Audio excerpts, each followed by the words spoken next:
இப்ப பார்த்தீங்க அப்டின்னா, ம் இப்ப வந்து எனக்கு உங்கள புடிச்சிருக்கு. அதனால நீங்க வந்துட்டு வாழணும். ஓகேங்களா?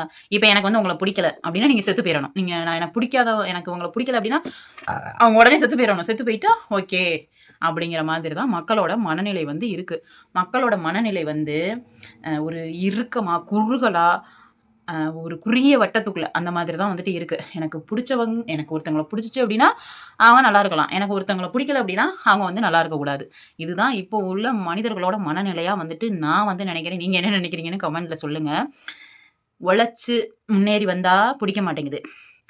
அதே மாரி ஏதாவது தொழில் பண்ணி சம்பாரிச்சு முன்னேறி வந்தா, அதுவும் பிடிக்க மாட்டேங்குது. அதாவது எப்படின்னா, நல்லா இருந்தாலும் பிடிக்க மாட்டேங்குது. நல்லா இல்லாட்டியும் பிடிக்க மாட்டேங்குது. ஒருத்தன் பிச்சை எடுத்தேன் அப்படின்னா, இந்தார்றா பிச்சை எடுக்கிறேன், பிச்சை எடுக்கிறேங்கிறாய்ங்க. ஒருத்தன் உழைச்சு முன்னேறி வந்துட்டான், பார்றா அப்படி வந்துட்டேன், அப்படி வந்துட்டேன், அப்படி வந்துட்டாங்கிறாய்ங்க. என்னதான் பண்றதுன்னே தெரியல இந்த உலகத்துல. அ என்ன சொல்றது? பெரிய பிரச்சனைய தாண்டி தான் நம்ம வந்திருக்கோம். என்ன பிரச்சனை அப்டின்னா, கொரோனா அப்படிங்கிற ஒரு பெரிய பேரிடர்ல இருந்து தான் நம்ம மீண்டு, நம்ம வந்து இந்த ஸ்டேஜ்ல வந்து இப்ப நார்மலா நம்மளோட ரொட்டீன வந்து ஃபாலோ பண்ணி போயிட்டுருக்கோம். அந்த பேரிடர்லே எல்லாருமே அழிஞ்சு போயிருந்தோம் அப்படின்னா, இன்னைக்கு யாருமே வந்துட்டு இருக்க மாட்டோம்.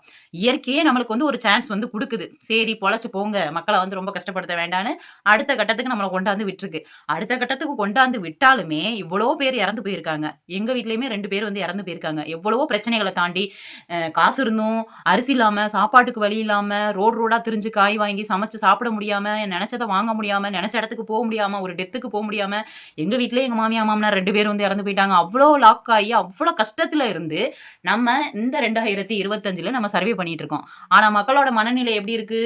இன்னும் அந்த குறுகுன வட்டத்துக்குள்ள தான் இருக்கே தவிர, இன்னும் மக்கள் வந்து மாறவே கிடையாது. நாய் வால கூட நிமித்திரலாம். ஆடு மாட கூட ஒரு வழிக்கு கொண்டு வந்துரலாம். ஆனா மனுஷங்களோட மனநிலைய வந்து மாத்தவே முடியாது.